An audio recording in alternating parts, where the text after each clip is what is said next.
Champions ട്രോഫിയിൽ നിന്നും പുറത്തുപോയതിനു ശേഷം പാകിസ്ഥാൻ മറ്റൊരു നാണക്കേടിന്റെ റെക്കോർഡ് കൂടി ഇപ്പോൾ നേടിയിരിക്കുകയാണ്. ചാമ്പ്യൻസ് ട്രോഫി കിരീടം നേടാനുള്ള പാകിസ്ഥാന്റെ സ്വപ്നം ഇന്നലെ തകർന്നിരുന്നു. ബംഗ്ലാദേശിനെതിരായ മത്സരത്തിൽ ഇന്നലെ ന്യൂസിലൻഡ് 5 വിക്കറ്റിന് വിജയിച്ചതോടെ ആതിഥേയരായ പാകിസ്ഥാൻ നടന്നുകൊണ്ടിരിക്കുന്ന ടൂർണമെന്റിൽ നിന്നും പുറത്തായി. മറുവശത്ത് ഇന്ത്യയും ന്യൂസിലൻഡും സെമി ഫൈനലിൽ എത്തുന്ന ആദ്യ 2 ടീമുകളായി മാറുകയും ചെയ്തു. 29 വർഷത്തിനു ശേഷമാണ് പാകിസ്ഥാനിൽ ഒരു ICC ടൂർണമെന്റിന് ആതിഥേയത്വം വഹിക്കുന്നത്. എന്നാൽ വെറും 5 ദിവസത്തിനുള്ളിൽ തന്നെ ടീം ടൂർണമെന്റിൽ നിന്നും പുറത്തായി. തുടക്കം മുതൽ അറ്റാക്കിംഗ് ക്രിക്കറ്റ് കളിക്കാൻ മുഹമ്മദ് റിസ്വാനും കൂട്ടരും ശ്രമിച്ചിട്ടില്ല. അതുതന്നെയാണ് അവരുടെ പോരായ്മയും. ആദ്യം ന്യൂസിലൻഡിനോട് 60 റൺസിന് നാണം കെട്ട തോൽവിയും പിന്നീട് ഇന്ത്യയോട് 6 വിക്കറ്റിന്റെ പരാജയവുമാണ് അവർ ഏറ്റുവാങ്ങിയത്. അതേസമയം ചാമ്പ്യൻസ് ട്രോഫിയിൽ നിന്ന് പുറത്തായതിനു ശേഷം പാകിസ്ഥാന്റെ ചില അനാവശ്യ റെക്കോർഡുകളൊക്കെ നേടിയിട്ടുണ്ട്. അവ നമുക്കൊന്ന് നോക്കാം.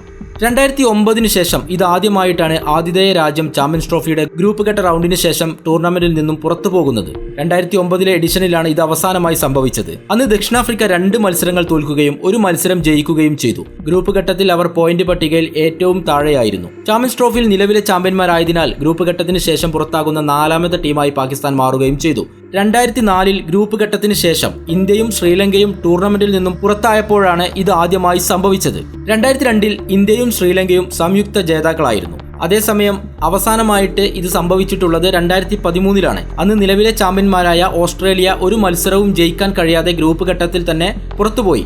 എന്നാൽ 2025 ഇപ്പോൾ നടന്നുകൊണ്ടിരിക്കുന്ന ചാമ്പ്യൻസ് ട്രോഫിയിൽ പാകിസ്ഥാൻ ടീമിന്റെ ഒരു കാര്യവും ശരിയായി നടന്നില്ല. ടൂർണമെന്റ് ആരംഭിക്കുന്നതിന് മുമ്പ് ഓപ്പണർ സാം അയൂബ് പരിക്ക് മൂലം പുറത്തുപോയി. അത് ടീമിന് വലിയ തിരിച്ചടിയാണ് നേരിട്ടത്. അയൂബിന് പകരക്കാരനായി വന്ന ഫക്കർ സമാൻ ആകട്ടെ ആദ്യ മത്സരത്തിൽ തന്നെ പരിക്കേറ്റ് ടൂർണമെന്റിൽ നിന്നും പുറത്തായി. അതേസമയം ബൌളിംഗിലും ബാറ്റിംഗ് യൂണിറ്റിലുമൊക്കെ നിരവധി പോരായ്മകളാണ് ഓരോ മത്സരത്തിലും പാകിസ്ഥാന് കാണാൻ സാധിക്കുന്നത്. ഇനി ഫെബ്രുവരി 27 ബംഗ്ലാദേശിനെതിരെയാണ് ടീമിന്റെ ഗ്രൂപ്പ് ഘട്ടത്തിലെ അവസാന മത്സരം. എന്നാൽ ഈ മത്സരത്തിൽ പാകിസ്ഥാൻ ജയിച്ചിട്ടും വലിയ കാര്യമൊന്നുമില്ല. കൂടുതൽ കായിക വാർത്തകളും വിശേഷങ്ങളും അറിയാൻ ഈ ചാനൽ സബ്സ്ക്രൈബ് ചെയ്യുക. നന്ദി.